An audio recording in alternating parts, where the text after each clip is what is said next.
Good morning, good afternoon, everybody. I trust that you are all well and safe during these interesting times. Thank you for joining us for our webinar. For those of you that don't know, I'm Yasmina Mari, Executive Director of the Pearl Initiative. We've been holding a series of several webinars in response to the COVID-19 situation and the absence of our real-life events. So many of you have been attending these. For some of you, this could be the first. So I do hope you'll enjoy it and find it useful. So today's session, it's Gulf Business Beyond COVID-19, Shaping New Realities, and it's the second in a series we're holding in collaboration with the Global Compact Network UAE and the Green Economy Organization.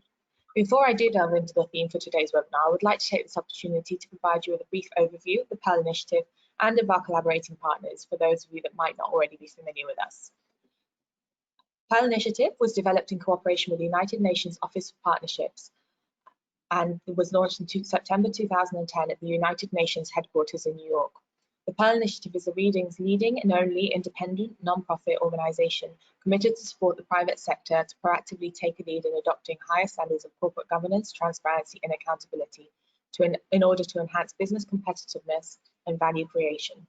With its growing network of partner companies, the Pearl Initiative is committed to driving collective action, exhibiting decisive leadership and sharing of knowledge and experience to positively influence regional businesses and student communities. The Global Compact Network UAE is hosted by the World Green Economy Organization and aims to mobilize the UAE's private sector to align to both the UN Global Compact's 10 principles and the SDGs through various programs, task forces and activities in relation to key priority areas identified. Facilitating the collaboration and communication between businesses and non-businesses, the local network looks to provide a platform for dialogue to occur. Final collaboration with the Green Economy Organization is a multi-stakeholder organization consisting of platform members from cities, public sector authorities, private and financial sector companies, academic institutions, and youth programs, all of which are engaged in green economy-related practices, activities, and issues. WGEO to promote the widespread acceptance and increased importance of green economy in the context of sustainable development and poverty eradication. About today's webinar, as the world emerges from the isolation imposed by the COVID-19, it is faced with increasing social and economic challenges. However, these challenges also present unique opportunities to evaluate the status quo and reimagine new realities. For organizations, this means assessing progress, business operations, and sustainability, all while avoiding short-termism. In a conversation with leading Gulf business representative, this panel will explore the following elements. What has changed for businesses since the onset of the pandemic? How will companies be working through the new expectation and needs in terms of human resource management, such as increased work from home and increased utilization of digital tools? How can and how will sustainability strategies change in the post-COVID-19 era? I am pleased to introduce our expert moderator and panelists for today, who represent a wide range of Gulf organizations and are engaged part of Pearl Initiative's network. Our moderator for today is Tawfiq Rahim, Executive Director of GlobeSight and a Senior Fellow in the International Security Program at New America. Based between Dubai and New York, Tawfiq leads GlobeSight, a global leading development firm, working collaboratively with innovative partners to craft solutions to the world's most pressing social issues, particularly in East Africa, South Asia, and the Middle East. Tawfiq has advised some of the largest global health partnerships combating infectious diseases. Tawfiq has also served as a fellow of the Dubai School of Government as an expert advisor to the United Nations Alliance of Civilizations and sat on the steering group for the Project on Cultural Dialogue and International Security at Chatham House. Our panelists today are Elena Cruz, Sunil John, and Paddy Padmanathan, and I'll give you an introduction as we speak. So Elena Cruz heads the brand and corporate responsibility for Emirates MBD and has a wealth of over 20 years experience in brand and social impact. Elena has been at the forefront of Emirates MBD's evolution into one of the world's top 100 most valuable financial brands and driver of its CSR and sustainability agenda. She is the founder of Exchanger, Emirates MBD's award-winning corporate volunteering program, and recognized by the UN Impact 2030 as the region's fastest growing corporate volunteering platform and winner of its Global Innovation Award 2019. Sunil John is founder of ASDA'A BCW and president of Middle East of BCW, Person Colonel Wolf, the region's leading PR consultancy. He is on the global board of BCW, a top 3 global PR agency, and also leads Proof Communications, a specialist digital and design firm and PSB Research ME that offers research-based consultancy for campaigns in the region.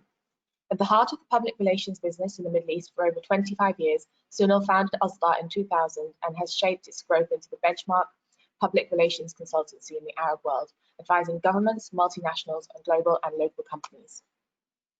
Our final panelist, a seasoned energy expert, Paddy Padmanathan, is a key member of Aqua Power's leadership team and has spearheaded its expansion from a startup in 2005 to where it is today, a leading private developer, owner, and operator of power generation and desalinated water production plants with an investment value of over 48 billion USD, producing 34 GW of power and 5.9 million meters cubed of desalinated water. In addition to driving business strategy, Paddy continues to steer the company's leadership in renewable energy. Today's panel is intended to be a conversation between the moderator and panelists and will be set up as such. We would like to engage you as the audience participants, so we will set aside 15 minutes at the end of the discussion for questions from the audience. As with all of our panels, and webinars, we do like them to be as engaging as possible and interactive as possible. So do please use the platform to send questions, even if you send them throughout the webinar, and then I think Tawfiq will have access to them when it's question time at the end. Or he could potentially also use them to guide the discussion as well. So please do take advantage. We have a wealth of knowledge and expertise at our fingertips, so to speak, and I hope you enjoy today's session. Once again, thank you to our panelists and Tawfiq for moderating. We really do appreciate all of your support. Thank you. Great. Thank you, Yasmin, and thank you to the Pearl Initiative for always bringing us together, including during these virtual times. I think many of us, both as panelists and then myself as the moderator, but obviously many of the attendees have benefited from the wealth of knowledge that has been shared through these online platforms in the last few months. So it's really been great to witness the growth of this series. And it's fantastic to have the partnership in this webinar with the UN Global Compact. They have new leadership around in the world from a former senior executive at Safaricom. She's from Africa. So I think it shows how the world is starting to shift in leadership and direction both before COVID, and I think we're going to talk about it today, how that in some ways is being accelerated. And perhaps some Gulf businesses actually better positioned because of understanding and being more attuned to the global dynamics underway already. And so I think our panelists today with Sunil, Paddy, and Elena are really well primed to handle this topic from their different individual and institutional vantage points.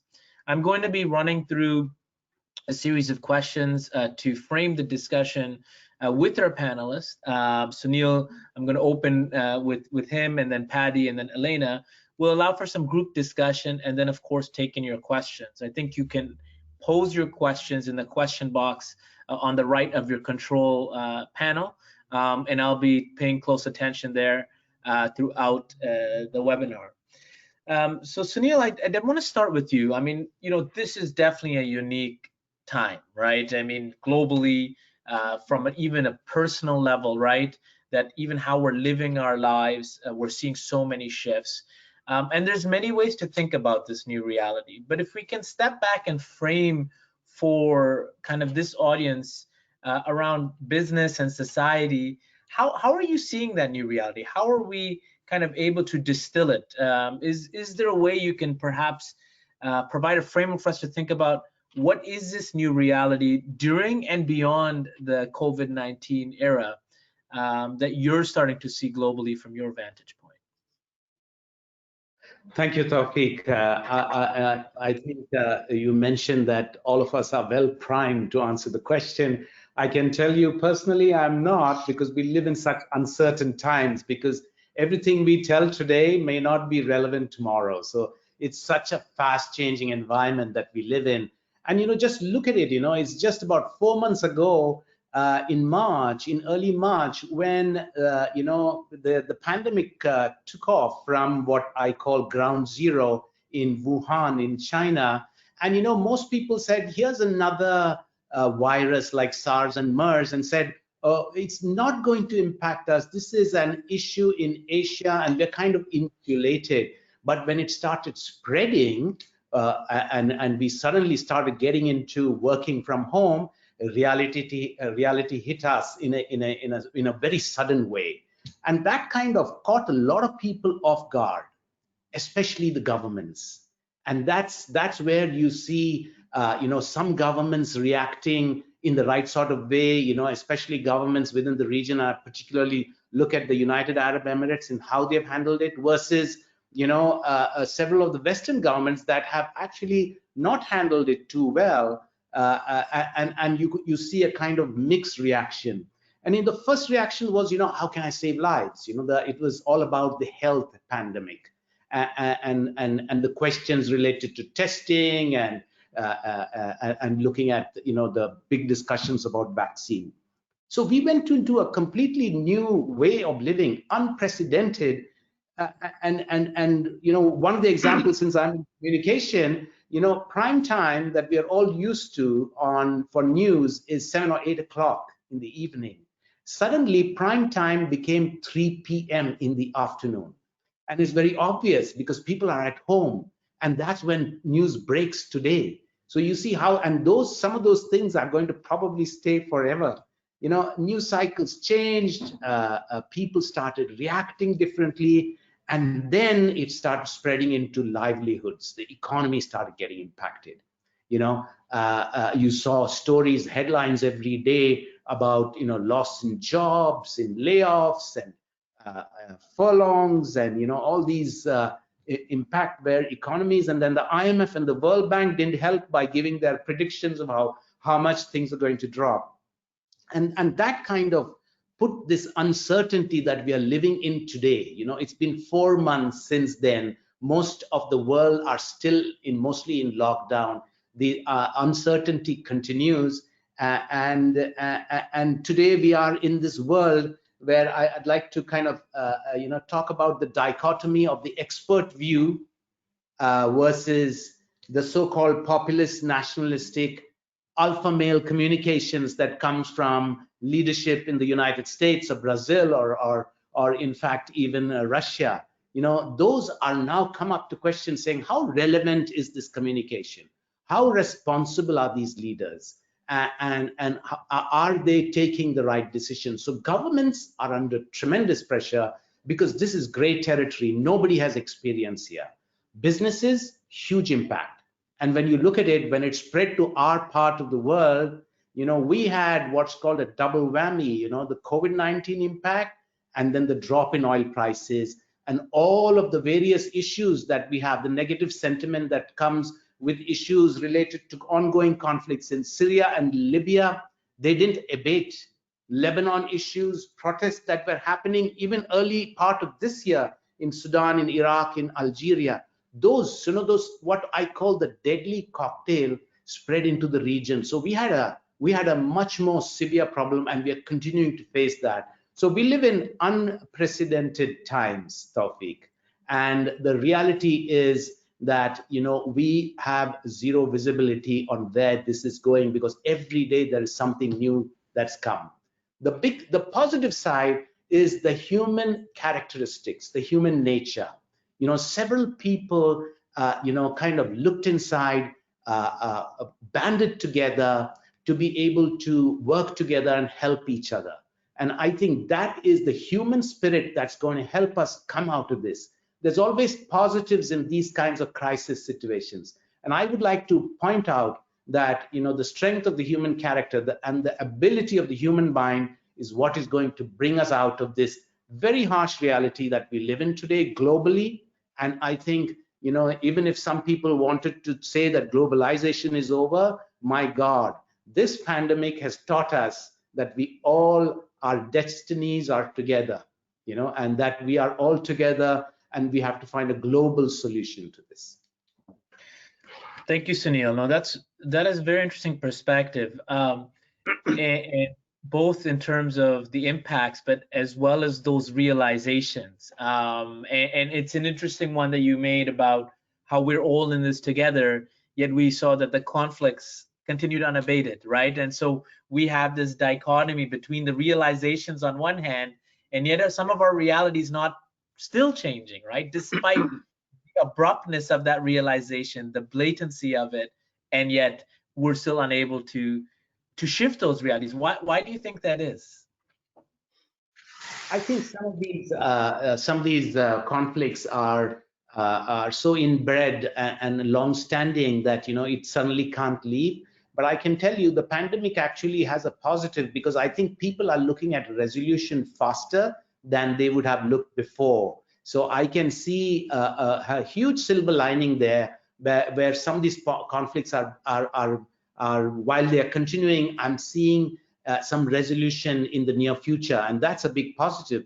I know this theme today is all about the realities in the Gulf, but even the Gulf is not insulated from our immediate neighborhood, which is the entire Middle East and North Africa. We said Middle East is a region divided, but we have implications, and I think I see a positive sign where the region is looking inwards, is trying to be more self-sufficient and finding solutions on its own, rather than depending on proxy powers. And that's a political debate, but I think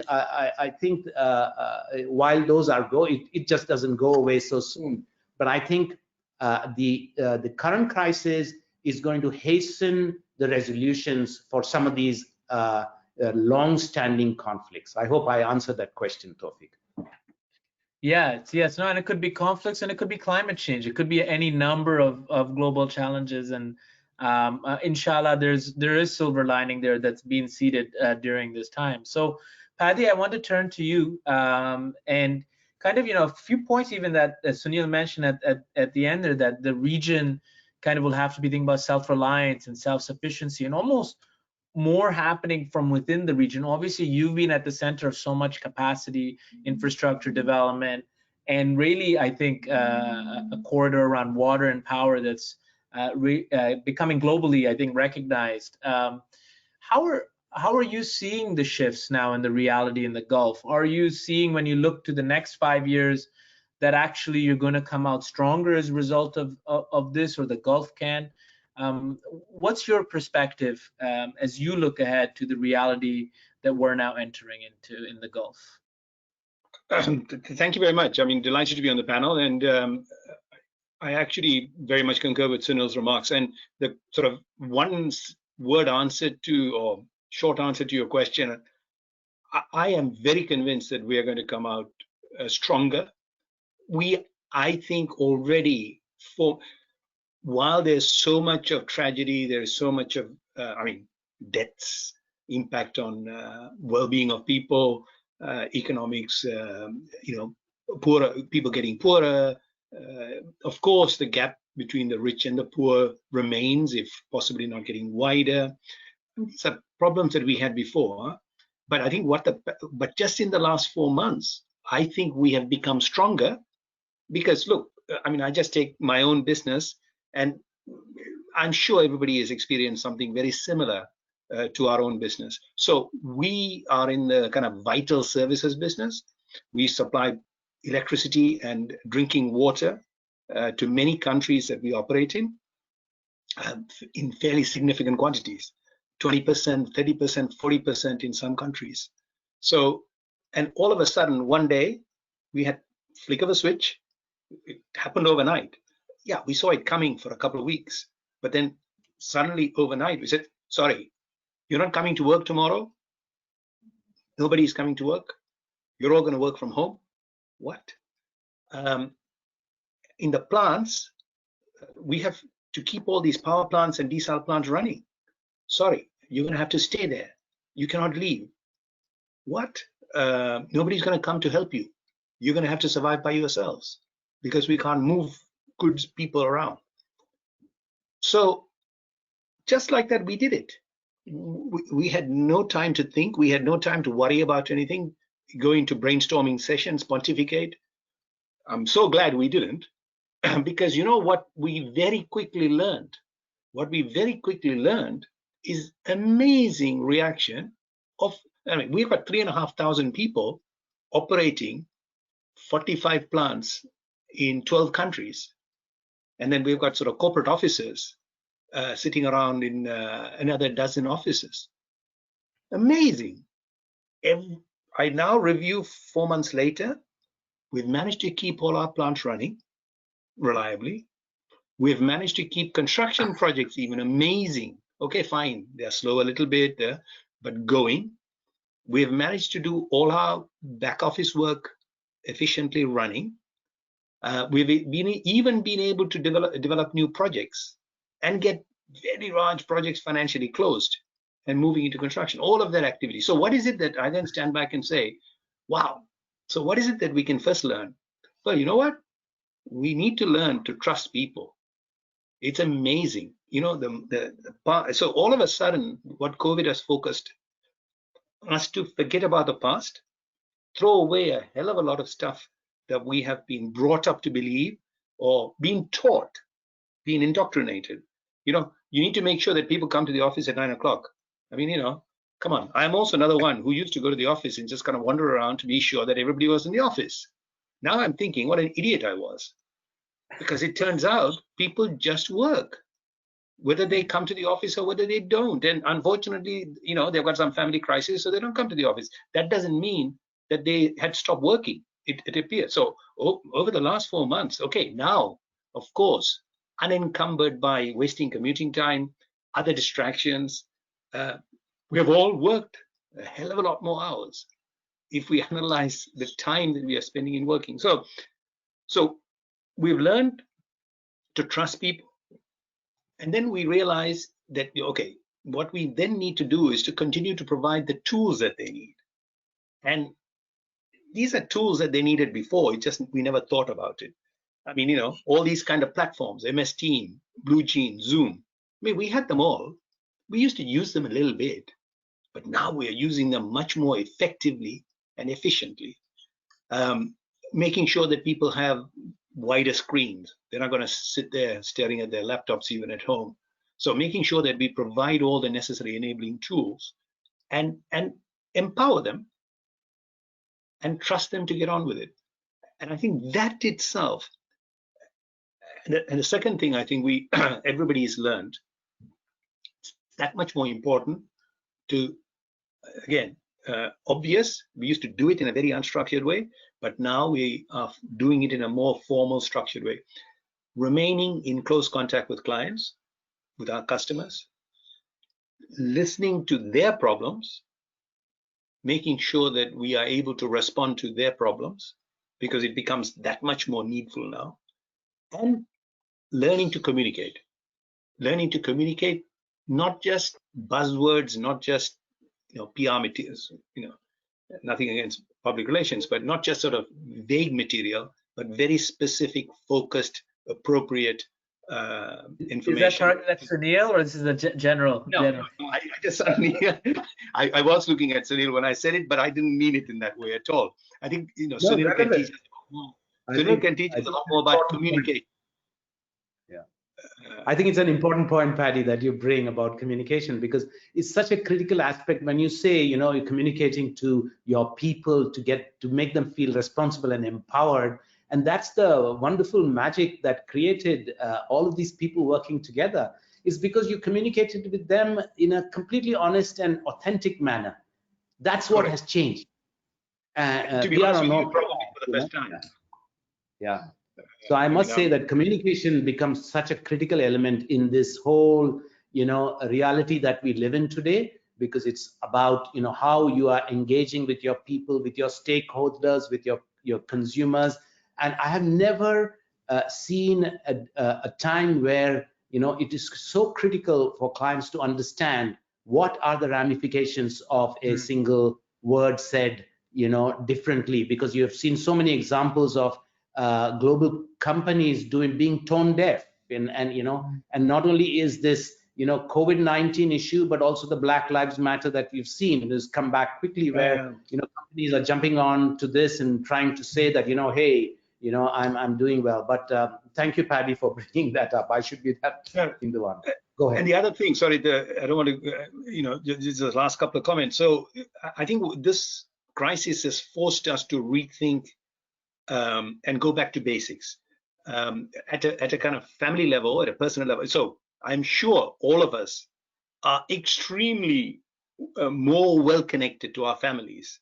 I think I know it, and I see it from talking to friends. They communicate with family much more. You're aware of your neighbors. It's all about coming back together, people communicating better, relying on others, learning to rely on others, and cutting out and sort of then standing back and thinking, okay, what are the things that I was kind of wasting my time on?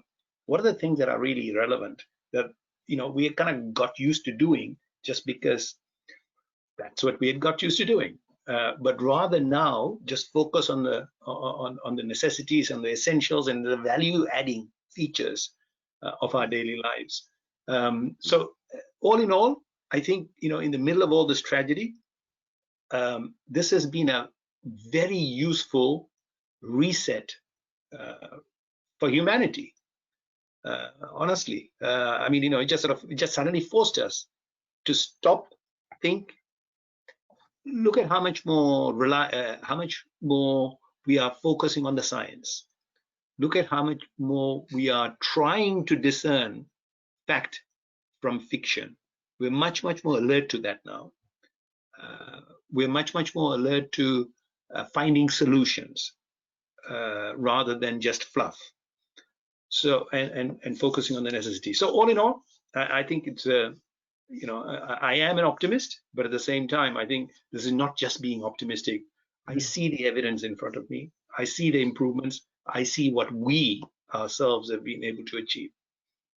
So, I mean, Patty, very interesting points, and I think one point that was you made at the beginning around not pontificating but action, and I think we probably have to come with some type of new term called action storming, because we learn as much from the doing and training ideas rather than sitting in the room and putting on the slides. So there's maybe a new way of and I'm sure you have that on a microcosmic level, right? Whenever you're building a new plant or etc. Yes. There's so much you do in the drawing room, but it's actually when you start building and getting the supply chain and you realize all the actual issues you have to deal with. All that stuff was wrong, and in fact, it's a whole bunch of new issues, real issues. Yes, you're absolutely right. The second issue you raised around human and people-centric communication, which Sunil also reinforced, I think is here with us to stay. And I think as Sunil has alluded to both here and in other conversations, it also starts with organizations we might not have thought about taking that view, like governments. And I think in Abu Dhabi, we've seen a true emphasis on human-centric communication during this crisis that I think is going to be here with us to stay and could be a very positive element of leadership from within the UAE. I'm sure that many of you would agree on that. But one thing I wanted to press you on, Paddy, is the Gulf is obviously a very integrated part of the global economy, right? It's not something that just exists in a splendid isolation, although there are great resources. It's reliant on many of its sectors, including the petrol resources. We saw that during this crisis on the trend lines in the global economy. Do you see this new reality still being able to foster the Gulf economy in the same way? So when it comes to logistics, when it comes to tourism, when it comes to our labor and talent pool, are we going to see the same size of an economy? Are we going to see reduced populations? How should businesses be thinking kind of about this kind of aspect? Quick. Okay, so look, it is very difficult in the middle of the pandemic, and we still don't know. We have no end in sight, and we have no idea how it's going to end. But in the middle of it, it's difficult to sort of again be certain about the trajectory. Well, you can see the trajectory, but and you can see the likely impact for some of the businesses. But all in all, Gulf is no different from the rest of the world. Everyone is much more focused at becoming more efficient.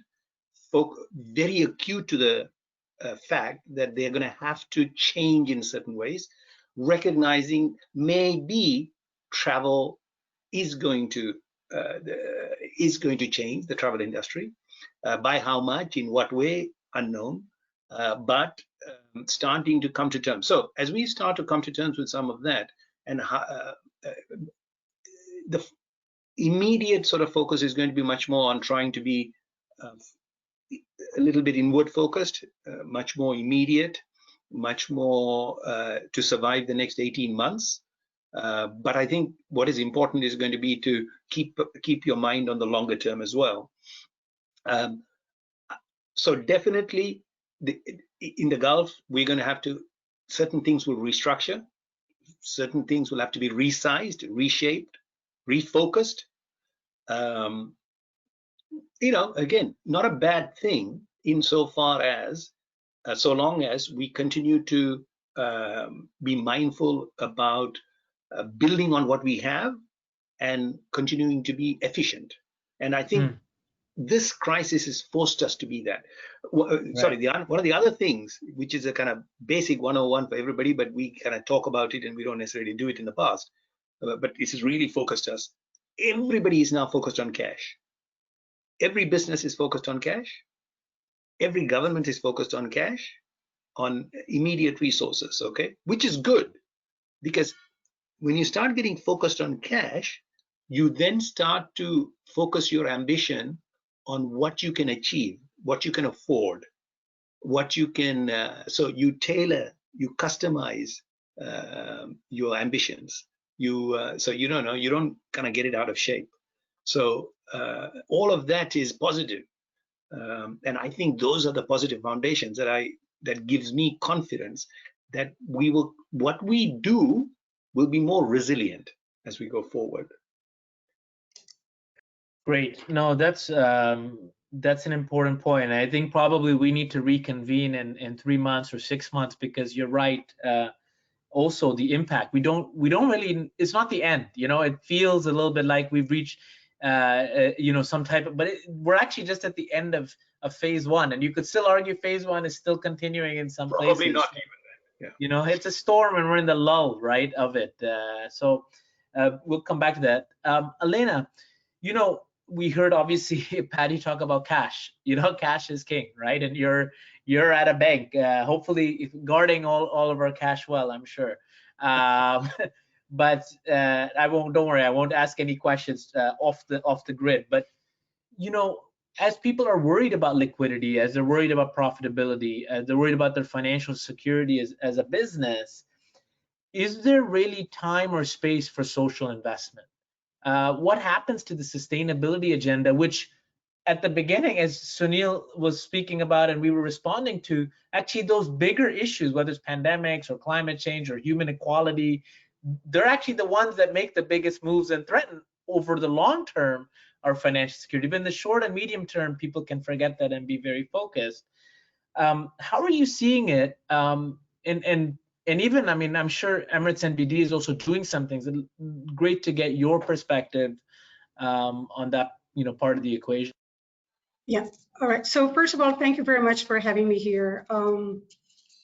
You talked about whether social investments, for example, are still relevant when it comes to big brands.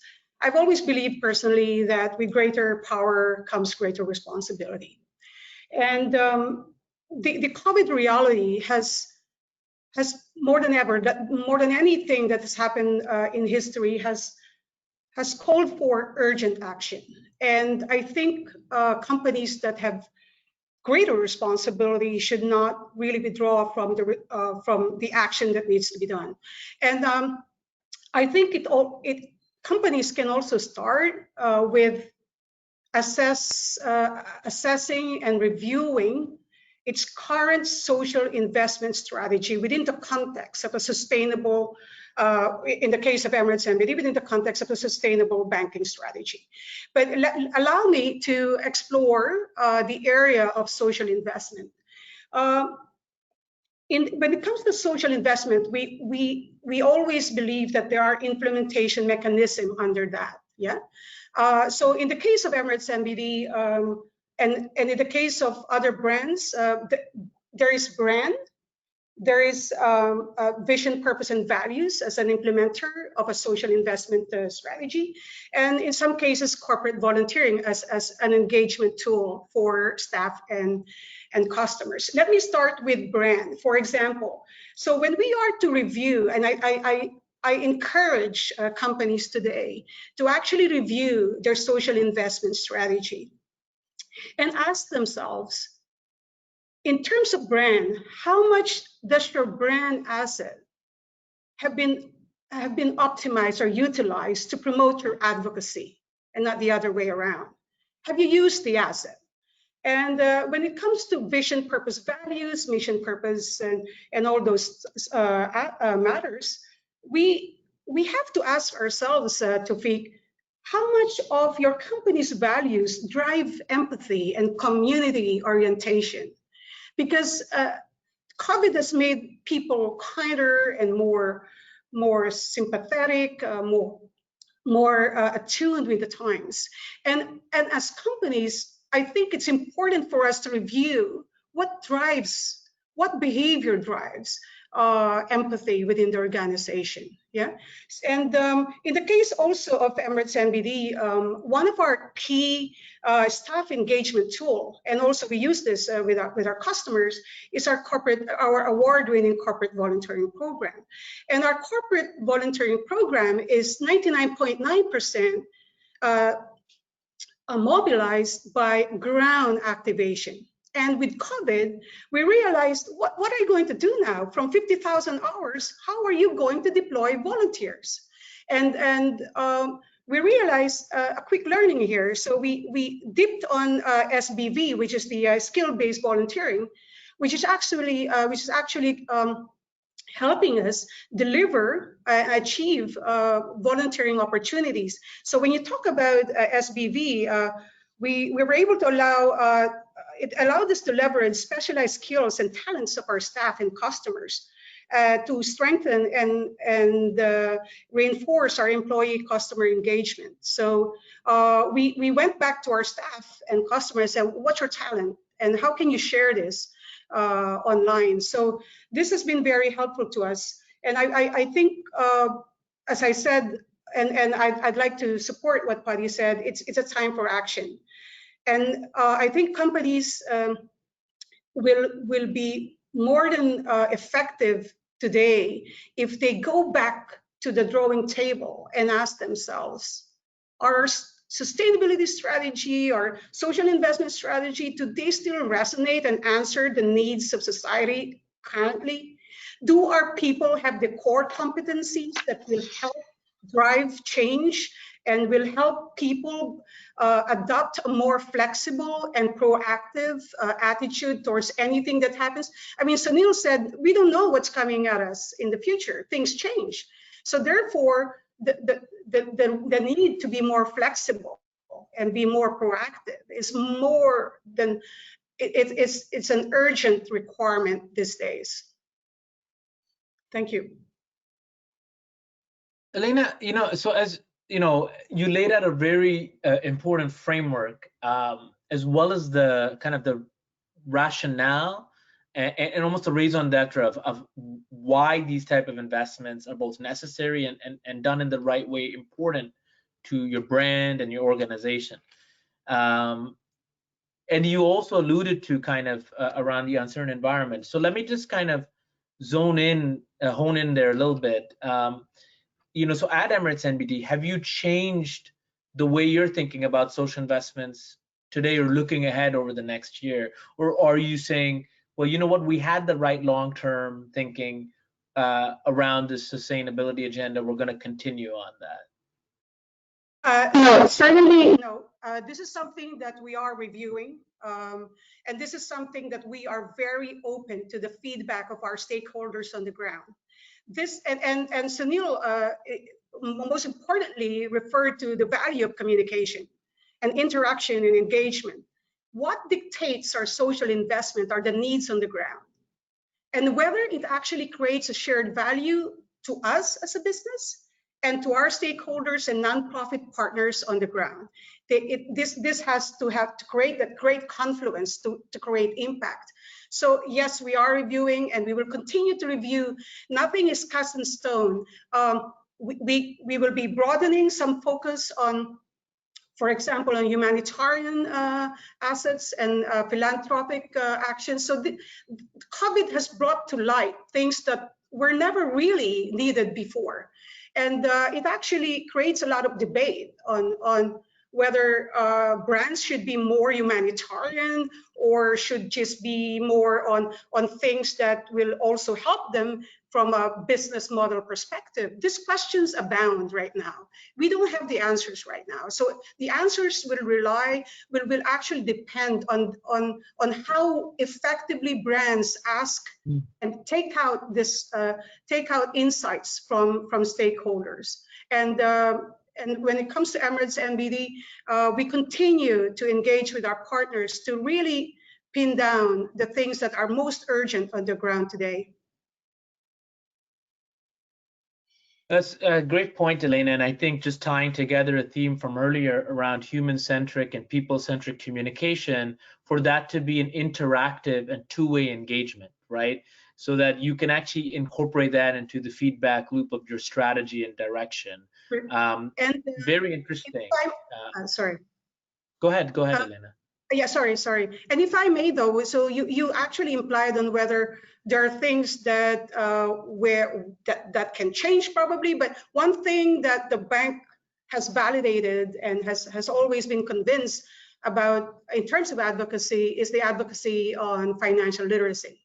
And this is something that we are steadily working on continuously with our customers and with our stakeholders on the ground. Financial literacy, as far as the bank is concerned, is critically important to us as a business and to our customers.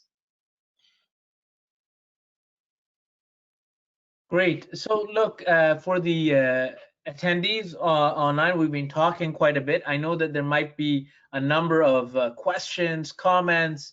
You are able to put that in the boxes next to your screen here with the GoToMeeting. So please feel free to put in the questions that you are wanting to pose to the panelists, and I will bring those to the fore. So just to everybody, I think Paddy and Sunil and Elena, we talked about some of the actions that we can take. We talked about the new realities. I think a sense of optimism, which is great. We have a lot of SMEs, on this call, obviously driving the Gulf economy. And the sentiment there is very challenging, right? I mean, you're talking about a challenging situation regarding the economy, regarding revenues. How can SMEs be resilient during this time? How can they make the right investments to kind of engage in the economy and the business environment that we're entering into? And maybe Paddy, you can go first, and then maybe Sunil. Thank you. So look, I think again, we're all going back to basics. So it's about we are relying on people's ingenuity, entrepreneurship, and passion to succeed. That's basically what we are doing in our own businesses. So that's exactly what the small and medium-sized enterprise entrepreneurs starting point platform is. I mean, they are kind of wired up to do that. That's why they've jumped into it. So it's about them focusing now very much on what the solution that they are pursuing or the product that they are trying to deliver, how that fits into the world as it is today and the world that we are kind of moving towards. Every one of them should be able to get an understanding of that. For them, the challenge is around kind of surviving this particular period during which we have to navigate these very, very choppy, uncharted waters, making sure that they can make their cash needs and survive. So they will all have different sort of needs, but it'll all come back to enduring this particular period. But they should be using this period to refocus their business, to again trim all the excesses, because inevitably one starts to accumulate it the minute. That's human nature, right? Look at your cupboard, the average person's wardrobe. So here is the time to kind of clean out, minimize, and target and refocus.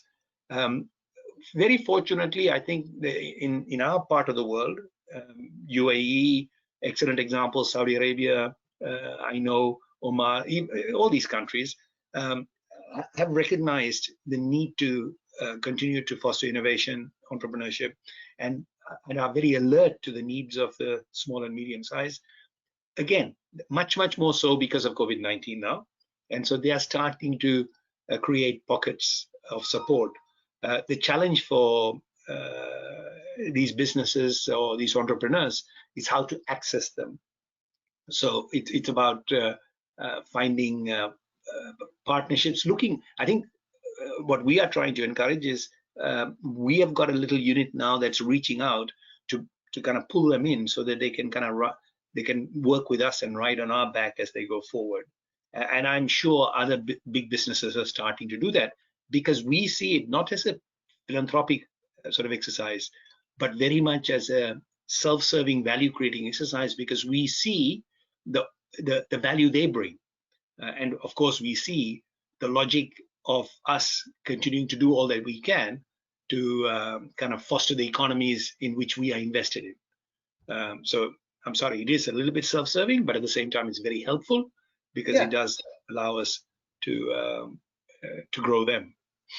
Yeah, I mean, and it's an important point around, you know, the impact and responsibility themes, right? I mean, sometimes we're going to be making direct social investments for a social outcome, but other times you're going to be making business decisions which are very important and beneficial for society. At the end of the day, business is not evil. It's about meeting the needs of society, but doing that in a responsible way, right? I mean, that's the key, right? So we want to meet those needs responsibly. And the governments have to be there to shape the market environment that incentivizes the right needs to be met, right? And I think that's something that is probably being looked at. And I mean, Sunil, you saw the point that Patty made around, you know, being quote unquote selfish a little bit. But you know, you talked about self-reliance, right? I mean, we need this SME ecosystem, right, to be thriving in this uncertain world. I mean, how are you seeing that, and what would you say about, you know, this issue? I mean, Tawfiq, this is an extremely important point, and I'd rather be completely honest about this, because this is a problem area. You know, small medium industries are run by young people, you know, who are putting their entire life savings into something, and then suddenly you have this sudden break situation where their entire business model has completely changed. And I can tell you that you know, the importance of SME in local economies, you know, with almost 80% of job creation coming from here, I can't stress more how important it is for private sector and for governments to be able to sustain this. You know, a hell of a lot of innovation and the future resolutions of the unemployment problem that we have among the youth in the region is about how we can sustain the SME industry. Right now, the facts of the matter is that a huge number of SMEs are looking at the prospect of bankruptcy and closing down. And I don't think the government or the private sector is doing enough to help that sector go through this difficult phase of survival so that they can come out of it when the market recovers. And I think, you know, more should be done. I want to give you an example of, and to be transparent, one of our clients is Visa International, and they're doing a program across Saudi Arabia, UAE, and Kuwait, where it's a simple program which is running for about a month, which says where it shops matters. And what we are doing is encouraging consumers, saying, help local industry, help the small restaurant, order foods from local small firms so that it helps them through this difficult phase. And you know, I think more of these kinds of programs need to be done to help this very important sector, because this is the heart of our economies. This is where the economy really prospers and thrives. This is where job creation happens. This is where young people need to be given that space to innovate. And I am sorry to say that, you know, not enough is done to help this sector, because they have an urgent problem that needs to be addressed. I mean, Elena, obviously, I mean, I don't want to, you know, ask you to speak on things, you know, in the specificity, but you're obviously seeing a lot of SMEs, right, at Emirates NBD. I mean, you know that sector very well. You how can they be supported? I mean, how can they navigate this reality? I mean, any thoughts there? The bank has released some economic package, not only for our personal banking customers. We have also released some benefits for our SMEs. And at the same time, we are joining a lot of banks to actually promote platforms, digital platforms that actually will provide a very, very effective and friendly, simple platform so that SMEs can operate, can operate in terms of banking. But in here, I cannot overemphasize the importance of advocacies on the space of financial literacy. Yeah, there are, and as you said, Sunil, there are many things that still needs to be done. But within our control, I think financial literacy is something that we can all contribute in, and make sure that SMEs are able to actually navigate these hard times. Because this is, we don't prepare businesses a day before the crisis. Financial literacy prepares people well ahead of time. And I think as a community, we should all be focusing more on creating more models and tools to actually promote financial literacy amongst SMEs. It's a great point. And so, as we start to think about, this from the literacy, the reliance, the local supply chains, the campaign that you mentioned around with Visa, Sunil, we're doing this in the context of today's discussion, which is Gulf businesses beyond COVID-19, right? Gulf businesses, not UAE businesses, not Saudi businesses, not Kuwaiti businesses, not Bahraini business, not Oman, Gulf business. Is there such a thing in the new reality, Gulf business, or is it Saudi business, UAE business when we say local? Paddy, go ahead. No, sorry. I mean, look, I'm very much, certainly I can speak from where I come from, power generation, desalinated water production. I see there is a hell of a lot more interconnected today than in the past. The quest is to, I think, much more so in this part of the world, we recognize the need to stand together, need to collaborate, need to, and we can see this logic of by coming together, adding more value. So I see it in a lot of cross-border investments, a lot of cross-border procurement, relying on cross-border capabilities, and it is not just confined to. Absolutely, I see it between Saudi Arabia and UAE, but I also see it between Saudi Arabia and Oman and UAE, Bahrain, all these countries, Morocco, right through MENA. Actually, it's beyond even GCC. But definitely, there's much more focus on we rather than just me or us.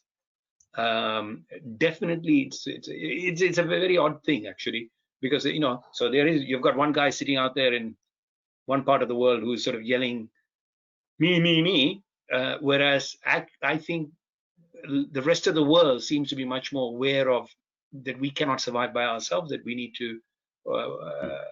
We can only collaborate and succeed together. So, yes. Sunil? Well, I think like Paddy's business in power, with so much integration and the grids connecting in the future, makes sense for a Gulf perspective for sure. But I believe realistically, I think it's not a Gulf business perspective, because each nation has its own realities. Saudi Arabia is such a huge market with such a big consumer base, while UAE is so much an entry port, focused on, as Dubai does, on the 3 T's, trade, tourism, and transportation. So it is so dependent on that, while certain economies are very much self-sufficient because they have a consumer base. So I think we are still going in the direction of self-sufficiency with much more integration, but the reality of the situation is each of these countries have separate economies with separate realities.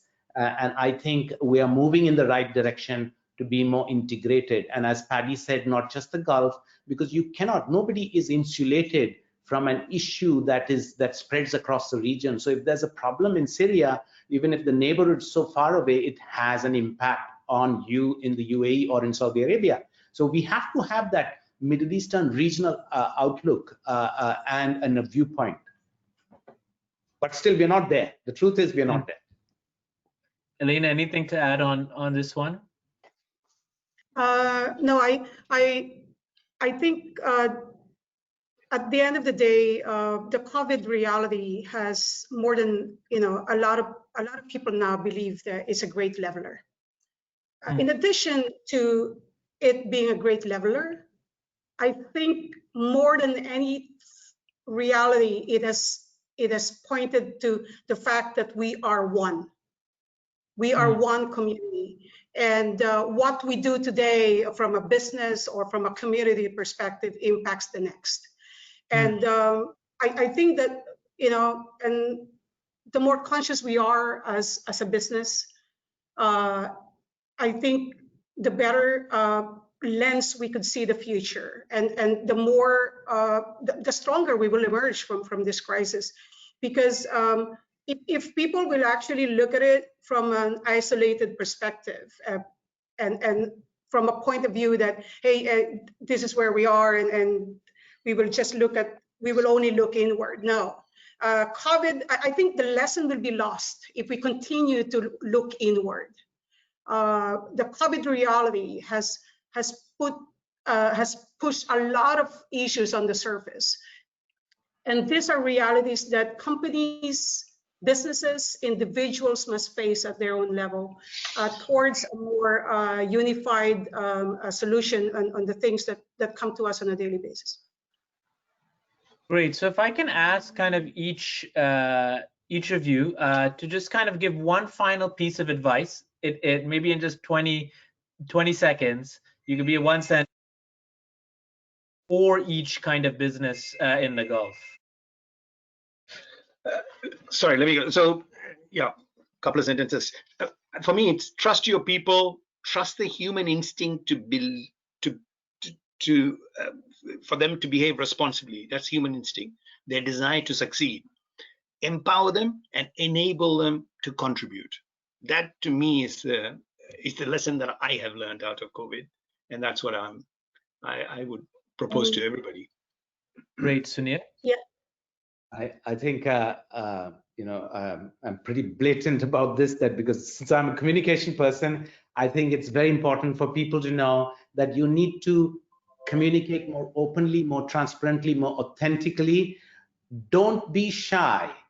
Communicate more often, because the more you communicate, the more people connect with you, because that's the heartbeat of how an organization works.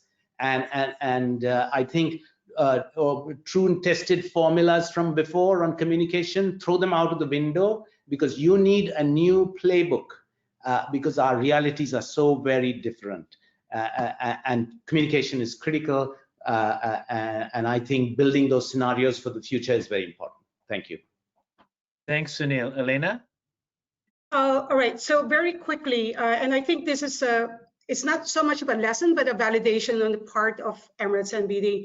I'd like to leave this lesson. I'd like to leave this insights.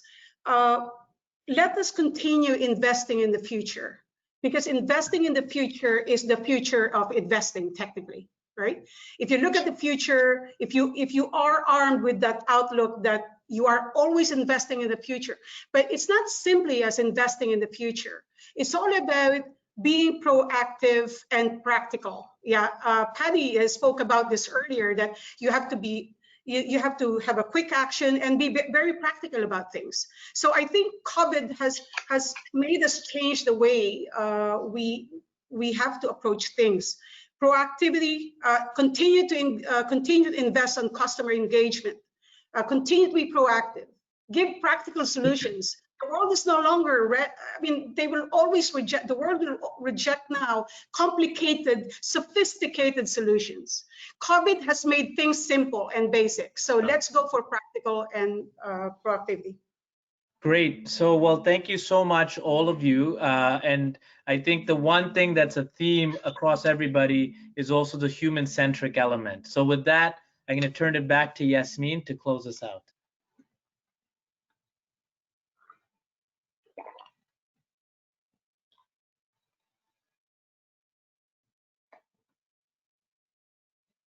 Sorry, there you go, muting issues. Well, I had my outcomes all ready to draft, to announce and put out there, but I think you've done a fairly good job, you guys, in concluding. Thank you so much. It's nice to see an optimistic outcome and an optimistic outlook. Obviously, the human element does prevail here, and it is what will get us through this pandemic. I won't repeat, the closing remarks that you've all put in there for the sake of time. But once again, thank you so much for your words of wisdom. I'm confident that our audience have left today and will be leaving with valuable thoughts and insights to reflect on and apply in their respective organisations. Again, much food for thought. And again, it's nice to see an optimistic outlook. And despite the trouble, we are counting on our humanness to get us through. So once again, thank you all. And we have got a few more webinars as part of the COVID response coming up over the next few weeks and months in collaboration with the UN Global Compact and World Green Economy Organization. So please do stay tuned for those where you can. And if you'd like to share this webinar with anybody, it will be uploaded onto our YouTube channel tomorrow. And can be accessed on demand. So you don't have the human engagement element, you can't ask questions, but I think it's been a really, really insightful session. So thank you very much, all of you, for all of your contributions, and take care and stay well. Thank you. Thank you. Thank you. Thank you. Thank you.